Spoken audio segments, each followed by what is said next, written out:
Hello friends, இன்றைக்கி நம்ம சேனலில் ரொம்ப ஈஸியான டேஸ்டான ஒரு வெரைட்டி ரைஸ் தேங்காய் சாதம் எப்படி பண்ணலான்னு பார்க்கலாம். வாங்க வீடியோக்குள்ளே போகலாம். அரை மூடி அளவு தேங்காய் எடுத்து பின்னாடி உள்ள தோலை நல்லா சீவிட்டு இந்த மாதிரி குட்டி குட்டியாக கட் பண்ணி எடுத்துக்கோங்க. தோலை நல்லா க்ளீன் பண்ணிடுங்க. அந்த ப்ரௌன் கலர் இல்லாத மாதிரி பார்த்துக்கோங்க. இதை இப்போ ஒரு மிக்ஸி ஜாரில் போட்டு நல்லா கிரைண்ட் பண்ணிக்கோங்க. இந்த மாதிரி தேங்காய் பூ பதத்துக்கு வரணும். ரொம்ப கிரைண்ட் பண்ணிங்கன்னா இந்த ஸ்டேஜுக்கு வராது. கரெக்டான பதத்தில் எடுத்துக்கோங்க. ஒரு கடாய் வச்சுக்கோங்க. கடாய் சூடாகவும் அதில் 3 டீஸ்பூன் அளவு எண்ணெய் ஊற்றிக்கோங்க. எண்ணெய் சூடாகவும் 1 டீஸ்பூன் அளவு கடுகு நல்லா பொரிஞ்சு வரணும். இந்த மாதிரி பொரிஞ்சு வர்ற ஸ்டேஜில் 2 டீஸ்பூன் அளவு உளுந்தம்பருப்பு, 2லேருந்து 3 வரமிளகா, 2 டீஸ்பூன் அளவு கடலைப்பருப்பு, ஒரு கைப்பிடி அளவு முந்திரி, இது எல்லாத்தையும் உள்ளே சேர்த்துக்கலாம். எல்லாம் சேர்ந்து நல்லா பொன்னிறமாக வதங்கி வரணும்.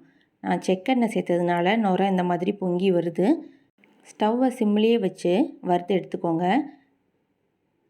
ஒரு கைப்பிடி அளவு கருவேப்பிலை, அதையும் சேர்த்து நல்லா பொரிஞ்சு வர்ற ஸ்டேஜில் இந்த மாதிரி முந்திரியெல்லாம் நல்லா செவந்து வந்திருக்கணும். இந்த ஸ்டேஜில் கொஞ்சமாக பெருங்காயத்தூள் சேர்த்துக்கோங்க. அடுத்ததாக இப்போ நம்ம தேங்காயை உள்ளே சேர்த்துக்கலாம். மிக்சியில் போட்டு துருவி வச்சுருக்கோம் இல்லையா, இந்த தேங்காய் துருவலை உள்ளே சேர்த்துக்கலாம். ஸ்டவ்வை சிம்லேயே வச்சு கிளறுங்க, அதுதான் ரொம்ப முக்கியம். நீங்கள் ஹை ஃப்ளேமில் வச்சிட்டிங்கன்னா இந்த தேங்காய் சீக்கிரமே பிடிச்ச ஸ்மெல்லு வந்துடும். அப்புறம் சாதம் நல்லா இருக்காது. முடிஞ்ச அளவுக்கு சிம்லேயே வச்சு இதை வதக்கி எடுத்துக்கோங்க. இந்த தேங்காவோட கலரு கொஞ்சம் நிறம் மாதிரி வரும். இந்த ஒயிட் கலர்லேருந்து ஒரு மாதிரி லைட் ப்ரௌனிஷ் கலரில் சேஞ்ச் ஆகி வர்ற டயத்தில் நம்ம தேவையான அளவு உப்பு சேர்த்துக்கோங்க.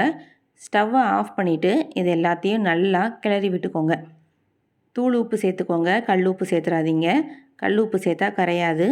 அடுத்ததாக நம்ம வடித்த சாதம் இருக்குது இல்லையா, அதை தேவையான அளவு எடுத்து இந்த தேங்காய் துருவலோட நம்ம மிக்ஸ் பண்ணிக்கலாம்.